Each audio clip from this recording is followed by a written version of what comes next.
Cilvēkiem ir dažādi uzskati par Aināru, bet jums nav ne mazākās nojausmas, kas viņš patiesībā ir. Es esmu viņa karjeru pētījusi kopš satiksmes ministra laikiem, tāpēc domāju, ka var jums pastāstīt.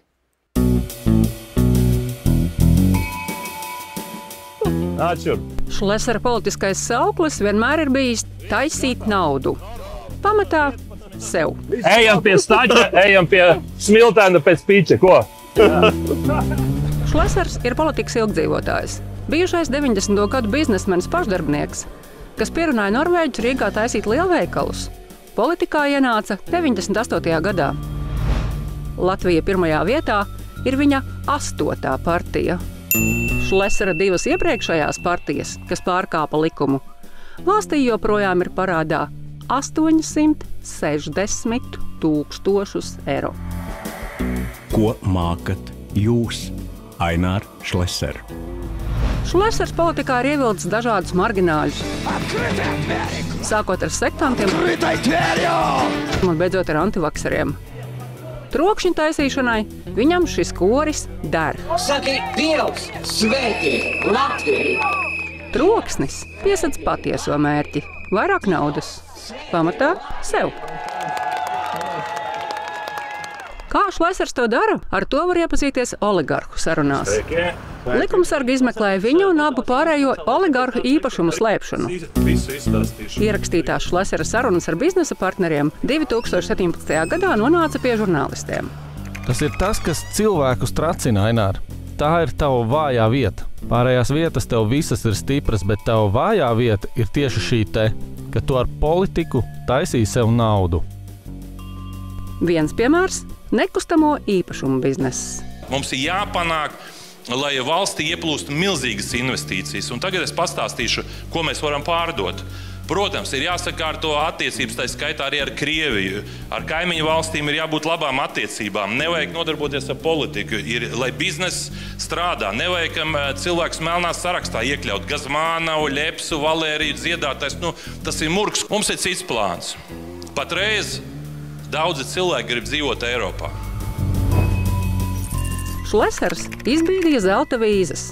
Proti, ārzemnieki varēja nopirkt īpašumus vai dibināt biznesus Latvijā un par to saņemt tiesības dzīvot jebkur Eiropā. Sākumā tas bija bizness ar krieviem, kas beidzās ar turienes oligarhu naudas mazgāšanu. Kad aptrūkās Krievu, Šlesera biznesa partneri īpašumu vietā sāka tirgot savu uzņēmumu daļas, šoreiz aziātiem. Tagad Šlesers sola pa muti tiem, kas par šo biznesu atgādina. Kādi investori nāks iekšā? Vai ar Šlesera roku atvilinātie cilvēki, ko viņš pats atzina, 70% cilvēki pērk šajā nekustamā īpašumā dzīvokļus, tie, kas vēlas uzturēšanas atļaujas. Tie ir feikie, kā jums mīlat teikt, tie ir feikie. Es cerēju, ka Klembergs nav ieradies, kas varētu paklusēt, bet diemžēl pa muti būs jāiedot jums un visiem. To jūs vienmēr varat izdarīt. Krievijas karš Ukrainā programmu Krieviem piebeidza, bet Šlesers jau ir devies meklēt jaunus klientus. Sveiciens no Dubajas. Ietirgot šo ideju arābu šeihiem viņš mēģina jau gadiem.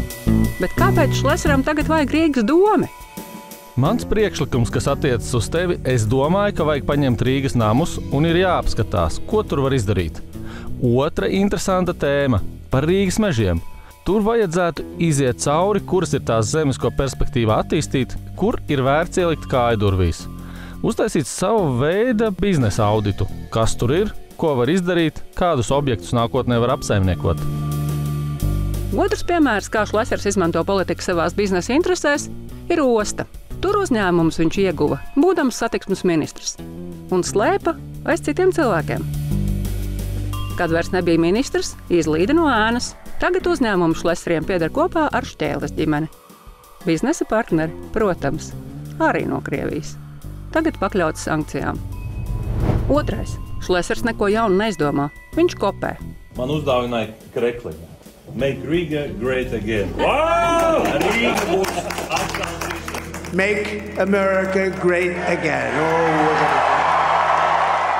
You're fired! I will create a government efficiency commission tasked with conducting a complete financial and performance audit of the entire federal government and making recommendations for drastic reforms. Es palūkšu nedēļas laikā uzlikt sarakstu ar liekēžiem, kam ir jāiet prom pašiem. Trešais. Šlesera piedāvājumā nav nekā jauna. Viņš visu to jau vismaz vienreiz ir solījis. Ir pienācis pēdējais brīdis kaut ko darīt. Latvijai ir nepieciešams strateģisks plāns, kā attīstīt ekonomiku, kā piesaistīt investīcijas. Leta, 99. gada marts.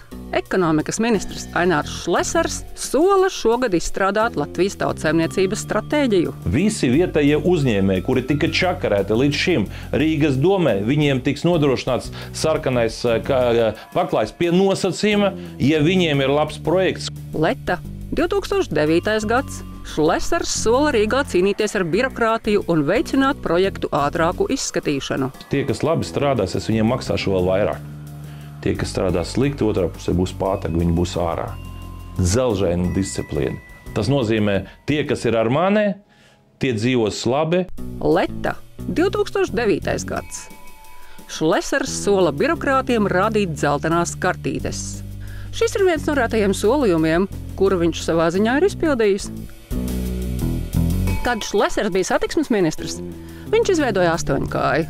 Proti, atlaida vienus, bet darbā pieņēma sev pietuvinātus cilvēkus un salika valsts uzņēmumos, par kuriem viņam bija interese. Daudziem sen aizmirsies, ka Šleseru jau vienreiz ievēlēja domē. 2009. gadā viņš kļuva par Rīgas vicemēru. Arī tad aktuāls bija investīcijas. Viņš izveidoja speciālu padomi. Tai bija jāsanāk katru mēnesi.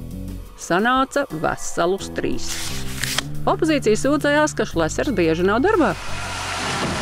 Toreiz Šlesers arī solīja, ka Rīgā izveidos 50 000 darba vietu. Tas, protams, nenotika. Patraucēja gan ekonomiskā krīze, gan tas, ka tas vienkārši nav reāli. Vienu no solītajām 50 000 darba vietām Rīga zaudēja ātri. 5 mēnešus pēc ievēlēšanas domē Šlesers paziņoja, ka kandidēs uz Saimu. Par Šleseru, par labu Latviju, par 8. sarakstu. Cieti! Ja mēs apskatāmies un klausamies jūsu vārdos, tad rodas jautājums. Jā, no tiesas rodas. Un neviens vien, piemēram, kāpēc Šleseram atkal vajag Rīgu? Labdien, godājamā tauta! 4. Šleseram vajag domi, lai izkustinātu savus gadiem iestrēgušos projektus. Redziet, tas, kas tuvojas, ir Šlesers, bet tā, kas tiek nošķūrēta un nolīdzināta līdz ar zemi, ir vienoti. To mēs no Šlesera dzirdam katrā kampaņā. Šlesers, kurš gan cits? Savukārt to, ka šo sarunu dzirdēs vēlētāji, viņš nebija plānojis. Man ir visādi projektiņi, kuri vēsturiski sākti, un viens no tiem ir Zaķu sala, bet viņš ir iesaldējies uz ilgu laiku. Tur ir mums viens norvēģu uzņēmums, kurā es piedalos arī 50%. Otra 50% ir vēl vienai struktūrai.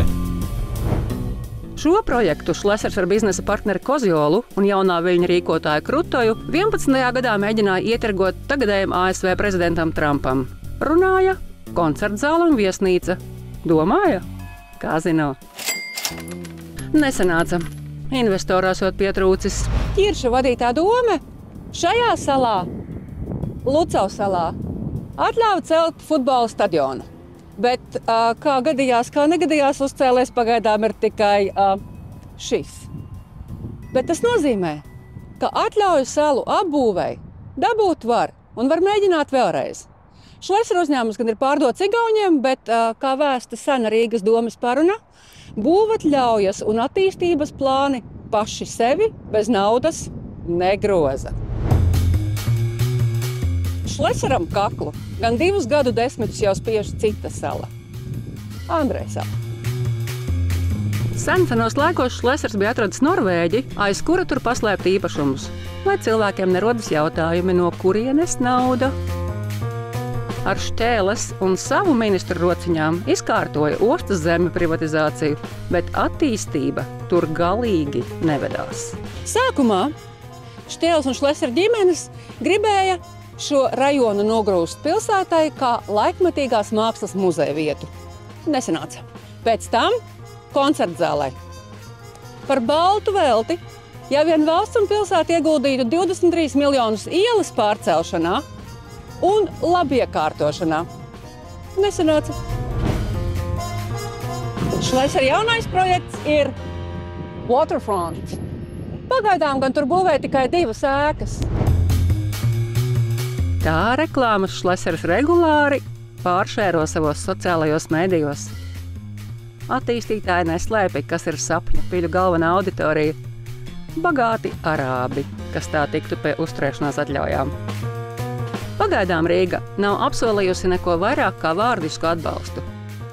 Bet ar Šleseru pilsētas vadībā būs visi vārti vaļā. 5. Šlesers ir ģimenisks. Beigās jāpasaka arī kaut ko labu. Šlesers tiešām ir viens no retajiem latviešu politiķiem, kam visu karjeru ir tikai viena sieva. Viņš rūpējas arī par bērniem. Visi ostas īpašumi ir norakstīti uz dēla Edvarda vārda. Sveiks, es saprotu. Otru dēlu, Ričardu, Šlesers ir ievilcis Saeimā. Agrāk tur bija viņa sieva. Viņai vismaz atļāva runāt. Es esmu viņam palūdzis nesniegt intervijas Latvijā, ņemot vērā preses attieksmi pret mani personīgi, pret mūsu partiju, ar ko es esmu gājis cauri. Ričardam nodokļu maksātāji maksā gandrīz 4000 eiro mēnesī, lai viņš klusētu.